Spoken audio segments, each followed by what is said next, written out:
안녕하십니까, 김도희입니다. 안녕하세요, 김선희입니다. 1년 중 참 아름다운 때이긴 한데 이맘때 유독 피곤하다는 분들이 참 많습니다. 그도 그럴 것이 일교차가 심하죠. 날씨 변덕스럽죠. 게다가 활동량이 늘어나기 때문이에요. 그래요. 그것만 있는 게 아니죠. 꽃가루에 미세먼지, 황사까지 알레르기 있으신 분들은 참 힘든 때가 요맘때인데 아무튼 돌발 변수가 참 많은 계절입니다. 이럴 때 건강관리 잘 하셔야겠어요. 두 분은 건강관리 잘 하고 계신지 모르겠네요. 송민서 씨, 전병주 씨. 네, 요즘 정말 나른합니다. 오늘 아침에도 일어나기가 정말 힘들었는데요. 이럴 때일수록 저는 밥을 꼭 챙겨 먹습니다. 특히나 아침밥은 빠뜨리지 않고 먹는데요. 여러분도 밥 잘 챙겨 드시기 바랍니다. 안녕하세요, 송민서입니다. 네, 이 수분 보충도 중요한데요. 하루에 한 2리터 정도가 적당하다고 합니다. 이렇게 물을 많이 마시게 되면은 체내 신진대사를 촉진시켜줘서 봄의 나른함을 물리쳐준다고 합니다. 안녕하세요, 전병주입니다. 네, 우리 건강 리포터들답게 건강관리 잘하고 있는 것 같습니다. 네, TBS 클리닉 건강 365 오늘 순서 시작하겠습니다. 고령화를 넘어 초고령화 사회가 되면서 국내에도 허리 질환을 호소하는 사람들이 늘고 있다. 대표적인 것이 척추관 협착증으로 지난해만 약 100만 명의 환자가 발생했다는 사실. 치료법도 다양해 약물 치료부터 수술까지 환자의 상태에 따라 방법을 적용할 수 있는데 문제는 허리 수술은 안 한 것만 못하다는 오해와 편견. 하지만 최근에 신체의 상해를 최소화하는 최소 침습적 수술이 자리를 잡아가고 있는데 건강 A to Z 오늘의 주제는 요추 척추관 협착증의 수술적 치료. 그리고 도움 말씀을 주신 365 닥터스. 꼿꼿하게 허리 펴고 삽시다. 세명병원 남경훈 과장. 남자는 허리다. 남자의 생명 허리다 이런 얘기 들어보셨죠? 네. 남자뿐만이 아니고 여자도 마찬가지죠. 이 허리라는 게 상반신과 하반신을 이어주고 힘을 많이 받는 부분이기 때문에 최근에 허리 통증 때문에 고생하시는 분들이 많이 늘고 있다고 그래요? 네, 그렇습니다. 건강 A to Z 그래서 허리 질환 가운데서 오늘은 척추관 협착증의 치료에 대해서 자세히 알아볼까 합니다. 네, 도움 말씀 위해서 세명병원 남경훈 과장께서 자리하셨습니다. 안녕하십니까? 네, 안녕하십니까? 과장님, 일단 허리 아프다 하면 디스크 아니야? 이런 얘기부터 제일 많이 듣게 되는데 사실 디스크만큼이나 흔한 질환이 이제 척추관 협착증이라고 되어 있거든요. 척추관 협착증, 이게 어떤 질환인지 정리부터 좀 해주시죠. 척추관 협착증이라는 말은 용어가 좀 어려운데요. 영어로는 스파이널 스테노시스라고 얘기를 합니다. 그래서 스파이널이란 말은 척추신경관을 얘기를 하고요. 그리고 스테노란 말은 좁아져 있다는 얘기를 합니다. 그래서 오시스라는 것은 비정상적인 상태를 얘기하고요. 그래서 조합을 내보면 척추신경관이 비정상적으로 좁아져 있는 상태를 스파이널 스테노시스라고 얘기를 합니다. 척추신경관이란 아래쪽 사진을 보시면 정상 척추관의 왼쪽에 보이는 사진이 정상 척추관이고 오른쪽에 보이시는 사진이 좁아진 척추관입니다. 그래서 왼쪽은 구멍이 많이 넓어 보이고 오른쪽에는 많이 좁아져 있는 상태를 보여주고 있습니다. 오른쪽과 같은 상태를 요추 척추관 협착증이라고 얘기를 합니다. 그래서 그 두 번째 사진을 보시면 척추관을 그림으로 그린 사진입니다. 가운데 있는 그 인대가 황색 인대라고 하는데요. 이 황색 인대가 두꺼워진 경우에 이제 협착증이나 이런 것들을 일으킵니다. 그래서 중심부에서 이제 협착이 되는 경우를 척추관 중심부 협착이라고 얘기를 하고요. 외측 합류부인 경우에는 외측 합류부 협착이라고 얘기를 합니다. 그리고 신경이 빠져나가는 추간공에서 협착이 생기는 경우는 추간공의 협착이라고 얘기를 합니다. 그래서 척추의 중심부 협착은 디스크의 레벨 부근에서 협착이 일어나고 주로 황색인대의 비구와 퇴행성 전방 전이증에 의해서 발생을 합니다. 그리고 외측 합류부 협착은 주로 관절이 이제 두꺼워지는 것에 의해서 발생을 하고요. 그리고 추간공의 협착은 관절의 탈구라든지 퇴행성 골극, 그 뼈가 자라면서 두꺼워지는 그런 골격의 형성이나 디스크 탈출 등이 원인이 됩니다. 그리고 MRI 사진을 보시면 척추관 협착증의 중심성 협착을 보여주고 있습니다. 보시면 4번, 5번에 보시면 협착증이 많이 심해 보이는 사진이 보이는데요. 우측편에 빨간 화살표로 보이는 부분이 협착증이 심한 부분입니다. 좌측에 보시는 빨간 동그라미 부분이 흰색으로 보이는 부분이 신경을 나타내고요. 그 주변에 검게 보이는 부분이 아까 말씀드렸던 황색 인대가 두꺼워진 부분입니다. 그리고 외측부의 척추관 협착증을 보여주고 있는 사진입니다.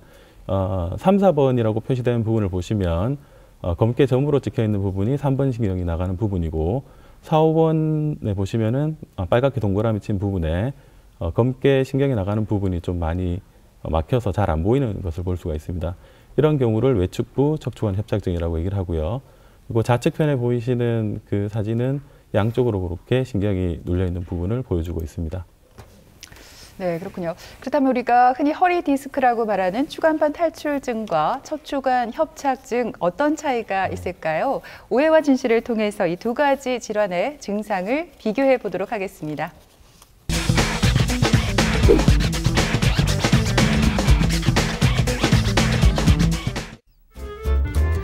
척추관 협착증은 허리 디스크라 불리는 추간판 탈출증과 함께 대표적인 허리 질환으로 꼽히는데 증상마저 유사해 두 질환을 혼동하는 사람들이 많다.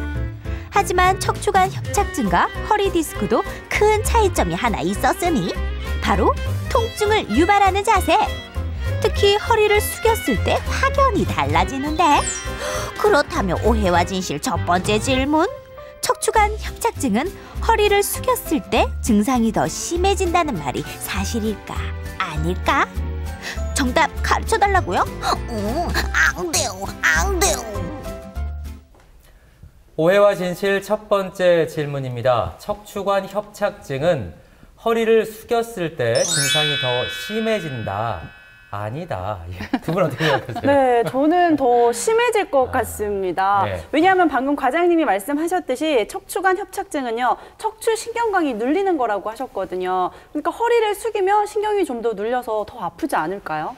아니 허리를 숙이는데 왜 눌리죠? 허리를 숙이면 좀 완화돼서 허리가 그 신경이 안 눌리지 않을까요? 그러니까 민서 씨가 좀 발전이 없는 것 같아요. 그러니까 어르신들이 허리 아플 때 이렇게 해서 아이고 허리야 이렇게 하잖아요. 그렇죠. 그리고 유모차나 뭐 보행기구 같은 거 끌고 다니실 때 이렇게 끌고 다니시니까 약간 몸을 기대는 같은 위치라고 보거든요.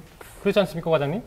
네, 병주수 씨 말씀이 맞습니다. 그래요? 네, 자신 있게 말을 했는데 아니, 정답을 맞췄어요. 두 주밖에 안 네. 됐는데 민서 씨 너무 고맙네요. 그러게요. 한번 두고 보겠습니다. 병주 씨 그럼 말에 뭐, 대한 예. 보충 설명해 주셔야 할 것 같은데요.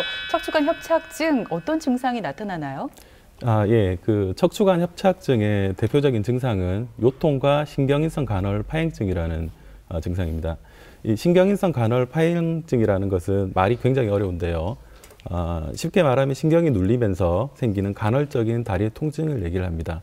예, 예를 들면은 그 할머니들이 시장에 가신다고 이제 100m 정도 걸으시다가 다리에 심한 통증을 느껴서 허리를 구부리고 잠시 쉬었다가 다시 일어서면은 다리가 안 아파지고 또 걸으면 또 다시 아파지고 이러한 증상들을 얘기를 합니다. 아까 그 병주 씨가 잘 말씀을 해주셨는데요. 허리를 굽혀서 이제 지팡이라든지 보행기, 손수레 등에 의지를 하거나 앉은 자세로 있으면 요 주간이 일시적으로 넓어질 수 있어서 증상이 호전이 되는 것입니다. 하지만 그 병이 악화가 될수록 걸을 수 있는 거리가 점차 줄어들게 됩니다. 예, 그렇군요. 그렇다면 이제 본격적으로 척추관 협착증의 치료에 대해서 알아봐야 될 것 같은데요. 예전에는 허리가 아프다면 무조건 수술해야 된다 이런 얘기가 많이 있었는데 최근에는 치료 방법도 참 다양해지고 있다면서요? 예, 그 척추의 경막의 시술이 발달하면서 이제 수술을 하지 않고도 치료를 할 수 있는 방법들이 많이 개발이 되었습니다. 근데 이런 방법들로 모두 치료를 할 수 있는 것은 아니고 이제 환자에 따라서 효과가 좀 제한적일 수가 있습니다.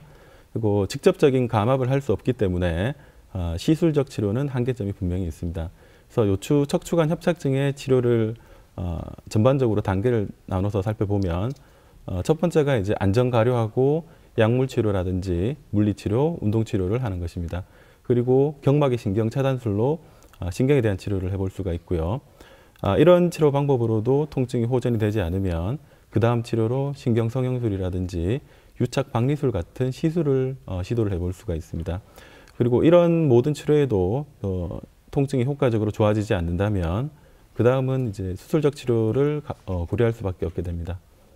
네, 협착이 비교적 가벼울 때는 말씀하신 비수술적인 방법으로 충분히 치료가 될 수 있을 것 같은데요. 호전되지 않을 때는 그래도 이 수술을 생각해 봐야 하잖아요, 과장님. 근데 이 허리 수술은 안 하는 게 낫다, 안 하느니만 못하다 이런 말들을 하는데 그 이유가 뭘까요?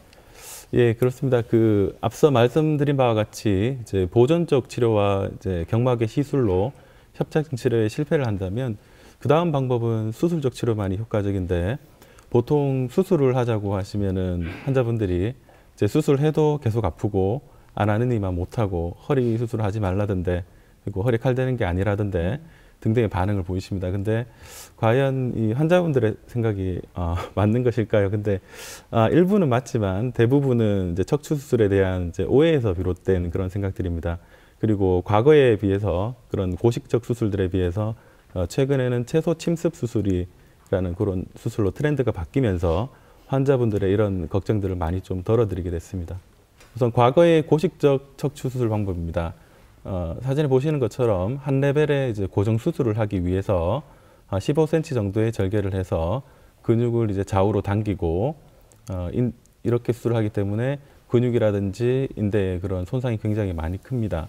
또 절개가 크기 때문에 수술을 하면서 출혈량도 굉장히 많고 그에 따른 합병증도 크고 환자의 회복도 굉장히 많이 느립니다. 이런 척추 수술의 단점을 보완하기 위해서 최소 침습적 척추 수술이 발달하게 됐습니다. 좌측에 보이시는 사진이 고식적인 척추 수술 사진이고요. 우측에 보이시는 사진이 최소 침습적 척추 수술 사진입니다. 좌측과 같은 식으로 수술을 하게 되면 이제 심한 근육과 정상 구조물이 손상이 되고 2차적으로 심한 요통과 합병증들이 발생할 가능성이 높아집니다. 그리고 우측에 보이시는 방법으로 수술을 하시게 되면 이제 근육 손상이 최소화되고 최소한의 절개와 출혈로 정상 구조물의 손상을 최소화하고 수술을 할 수가 있습니다. 아, 시간이 몇 시인데 왜 아직까지 안 오노? 갔다 왔나? 어휴, 병문안 잘 갔다 왔나? 말도 마세요 진짜. 내가 능사스러워가지고 정말 진짜. 왜 또 뭔 일인데 왜? 내가 진짜 내 진짜 부끄러워가지고 정말 아니 내 다시는 내 오빠랑 같이 다니나 봐라. 내까지 수준 떨어진 여자로 볼 거 아이가 막. 왜? 뭔 일인데? 왜? 아재요. 좋았습니다. 예, 그 아프시다는 얘기 듣고 왔습니다. 이가 그렇게 편찮으십니까? 예? 아, 예, 맞아요. 10년째 놀고 먹는다는 그 신랑 맞아요. 아휴, 아재. 아니 그 연로하신데 몸에 탈까지 나면 왜 합니까? 요추 떡떡한 협착증이요? 요추 척추관 협착증이라고 안 가시나? 요추 떡떡한 협착증. 그래. 그 요추 척추관 협착증은 뭐에 고치면 되는가에? 예? 떼떠팀수 떼떠주시요. 예. 최소 침습 척추 수술이란다. 그럼 그 요추 떡떡한 협착증 되는 떼떠팀수 떼떠주시면 좋은 거 아니냐? 우리 병실에 너무 오래 있었네. 아우, 다 또 올게. 가자. 아니 그 떼떠팀수 가자. 가.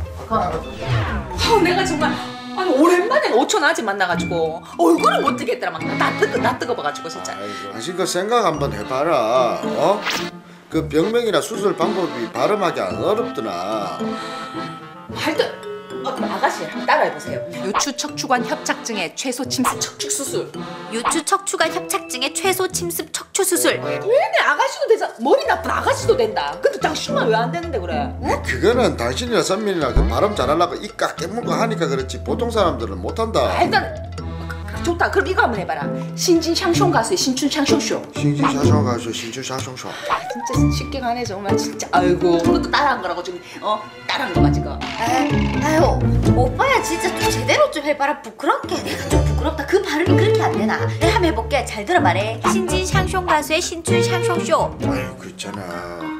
지금 고천하제 그 연로하신데 허리까지 아파가 큰일이다. 진짜 나이 드시면 그 수술까지 해야 된다고 생각하니까 비싼다 진짜. 아이 너무 걱정하지 마라. 그 최초 수술 있잖아. 또 진짜 아우 내 최소 침습 척추 수술.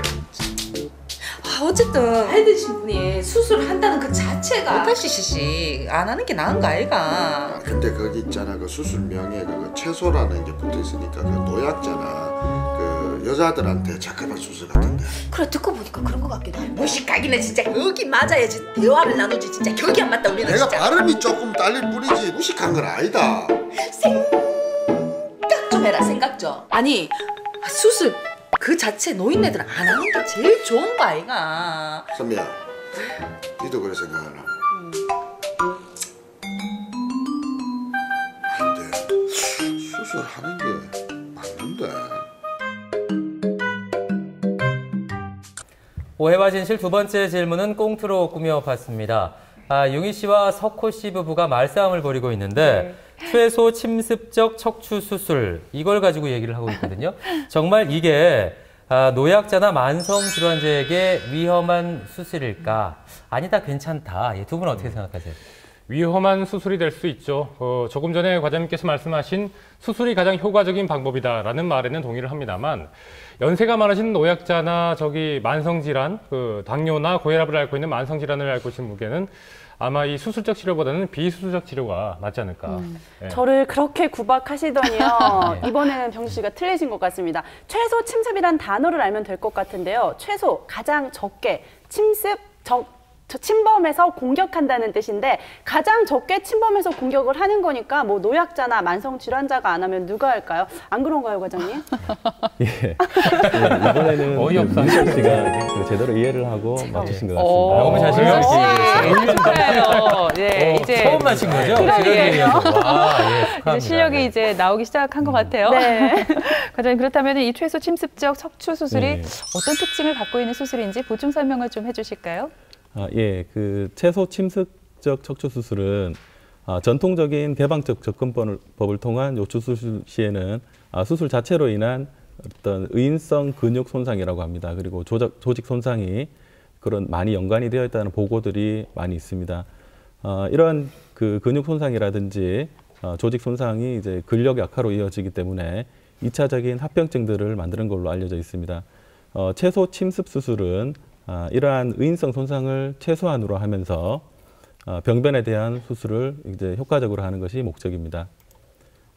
최소 침습 척추 수술은 수술 중에 발생하는 출혈량이 매우 적기 때문에 수술 후에 이제 피주머니라든지 그런 부분들을 착용하는 것이 불필요하고 또 보다 작은 피부 절개와 근육 견인을 통해서 정상 조직의 손상이 최소화할 수가 있습니다. 그리고 조직 손상이 적기 때문에 수술 후의 통증이 개방형 수술에 비해서 현저히 적습니다.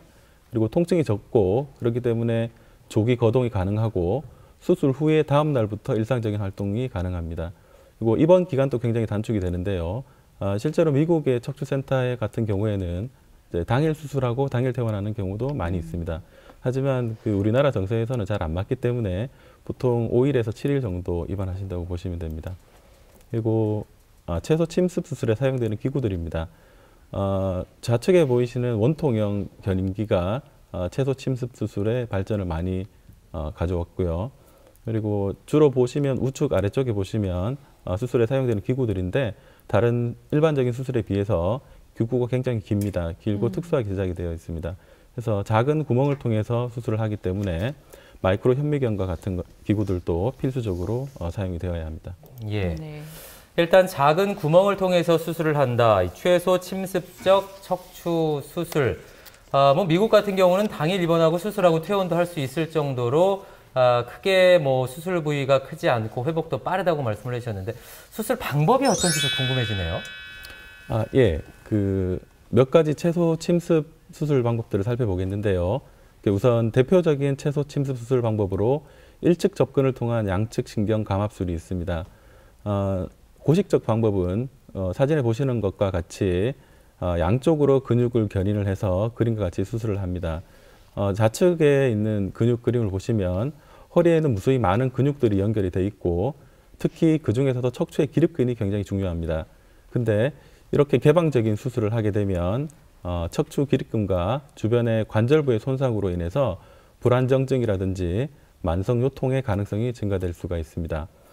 일측 접근을 통한 양측 신경 감압술의 경우에는 아까 보여드린 원통형 견인기를 병변 부위에 안착을 해서 동측에서 수술을 할 수가 있고 그리고 각도를 반대쪽으로 틀어서 동측에서 반대쪽까지 감압 수술을 진행을 할 수가 있습니다. 이렇게 사진 보시는 것처럼 이렇게 동측에 수술을 하고 반대쪽까지 감압하는 것이 가능합니다. 그 수술 후에는 2cm 정도의 작은 상처가 남습니다. 그래서 이런 수술을 하게 되면은 중요한 척추 근육과 인대를 모두 보존할 수가 있고 출혈이 매우 적고 수리의 통증 경감도 굉장히 빠르고 일상으로의 복귀도 매우 빠릅니다. 그리고 채소 침습 추체 측방 유압술이라고 하는데요.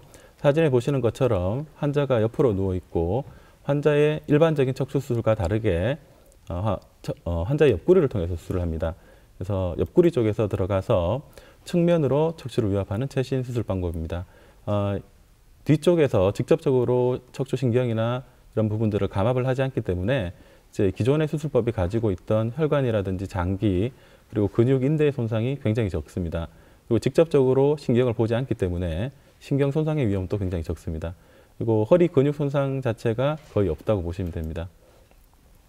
실제로 이제 수술하신 환자의 사진인데요. 우측에 보시는 작은 상처를 통해서 좌측에 보시는 이런 수술들이 가능하고요. 이 수술이 이제 미국이나 선진국에서는 2011년 이전부터 활발히 시도가 돼 있고 국내에는 2011년 10월경쯤에 처음 소개가 됐습니다. 그래서 국내에서는 2012년경부터 이제 대형 병원들과 일부 척추 전문 병원들에서 시도가 되고 있습니다. 하지만 이 수술은 신경에 대한 모니터 장비와 최신 장비가 있어야 되고 또 훈련된 전문의가 아니면 수술이 불가능합니다. 그리고 다음으로 말씀드릴 수술은 정중 요추 유압술이라고 합니다. 미들립이라고 영어로 얘기를 하는데요. 사진 보시는 것처럼 우측에 보이는 사진이 과거에 하던 방식입니다. 그래서 관절 부분까지 넓게 절개를 해야 되기 때문에 굉장한 개방이 있어야 되는데요. 이 수술법을 사용을 하면 기존의 이제 척추경 나사 고정술을 피질골 나사 고정술로 바꾸어서 가운데에서 이제 나사 고정을 할 수 있게 됩니다. 그래서 최소한의 절개로 수술이 가능하게 되는데요. 이 수술법은 2013년도에 국내에 소개된 방법입니다. 그리고 추광공 경유 척추 유압술인데요. MI 스틸립이라고 얘기를 합니다. 사진에 보시는 것처럼 척추에 추광공을 경유해서 신경을 감압하고 유압술을 시행하는 방법입니다. 이 수술 방법은 채소 침습 수술의 가장 대표적인 수술 방법입니다. 관절을 통해서 작은 구멍을 통해서 수술을 하기 때문에 환자들의 어떤 부담이 굉장히 적습니다. 그리고 실제 수술하는 사진입니다. 사진에서 보이시는 작은 구멍을 통해서 수술이 모두 가능하고 보이시는 아까 사진에서 보여드렸던 이런 기구들로 고정술까지 다 하게 됩니다. 추광공 경유 척추 유압술의 경우에는 척추 유압술의 가장 대표적인 수술이고요. 일측 접근으로 양측에 직접적으로 신경을 감압할 수가 있습니다. 그리고 출혈이 매우 적고 근육 손상이 거의 없고 수술한 다음 날부터 일상적 활동이 가능하고 수루 통증이 적어서 직장으로의 복귀도 매우 빠른 편입니다. 일단 회복 기간도 굉장히 빠르다 이렇게 말씀해 주셨는데 그렇다면은 최소 침습적인 수술로 척추를 수술했을 때 어떻게 호전이 되는지 증례가 있다면 한번 같이 알아봤으면 좋을 것 같습니다. 네, 증례를 좀 보여드리겠습니다. 첫 번째 증례는 남자 54세 환자분이시고요. 2011년경에 사호본 우측의 디스크 탈출로 현미경 수술을 하셨고 2012년에 좌측 디스크 탈출로 현미경 수술을 하고 다시 재발로 또 재수술을 진행을 했습니다. 총 3차례 수술을 하시고 수술 이후에도 계속적으로 좌측 하지의 통증이 지속이 돼서 본원으로 내원을 했습니다. 그래서 환자는 MRI상에서 사호본 신경공 협착증으로 진단이 되었고 이후에도 1년간의 비수술적인 치료 방법을 해도 증상의 호전이 없어서 수술적 치료를 계획하게 된 케이스입니다. 수술 전에 MRI 사진입니다. MRI 사진을 보시면 4번, 5번에 빨간 화살표 부분을 보시면 왼쪽, 오른쪽 양측으로 좁아진 신경을 볼 수가 있습니다. 그 수술 후의 사진입니다. 환자는 이전 수술로 인해서 뒤쪽에서 유압술을 시행하기에는 유착 정도라든지 근육 손상이 매우 심하기 때문에 측방 유압술을 시행을 하였습니다. 환자는 사진과 같이 수술을 하고 좌측 하지 증상이 호전이 되고 수술 후 7일째 퇴원을 하였습니다. 그리고 두 번째 케이스는 남자 62세 환자입니다. 이 환자는 2년간의 요통과 심한 양측 하지 통증 그리고 신경인성 간헐 파행 증상으로 내원을 했습니다. 환자는 엑스레이와 MRI 검사상에 사호본 척추관 협착증 및 척추 전방 전이증으로 진단이 되었고요. 환자는 증상 기간이 길고 그동안의 보존적 치료로 호전이 없어서 이제 수술적 치료를 계획을 하게 됐습니다. 수술 전의 사진입니다. 사진에 보시는 것처럼 심한 협착증과 앞쪽으로 척추가 많이 밀려 있는 척추 전방 전이증 소견을 보여주고 있습니다. 이 환자는 추간공 유압술을 시행을 했고 사진과 같이 이렇게 수술을 하였습니다. 그래서 수술 후에 통증이 없어져서 환자는 수후 5일째 퇴원을 하게 됐습니다. 네, 그렇군요. 우리가 뭐 앉고 서고 걷고 뛰고 일어나고 눕고 하여간 우리가 거동하는 거의 모든 것에 이제 허리가 관여를 하게 되는데 허리에 통증이 있다면 그만큼 삶의 질이 떨어질 수밖에 없습니다. 허리에 통증이 있다면 병원 찾으셔서 상담 받으셔야 될 것 같아요. 그래요. 예. 허리에 일단 손을 대면 안 된다, 뭐 손해다 이런 말은 오해나 편견일 수밖에 없습니다. 최근에는 이렇게 합병증이나 부작용을 최소한 최소 침습적인 수술 방법이 있으니까 전문의의 상담을 꼭 받아보셨으면 좋겠네요. 저도 이 발음 연습 이걸로 해야 될 것 같아요. 최소 침습적 수술 좀 어렵습니다. 네. 자, 지금까지 도움 말씀에 세명병원 남경훈 과장께서 수고해 주셨습니다. 고맙습니다. 네, 오늘 고맙습니다.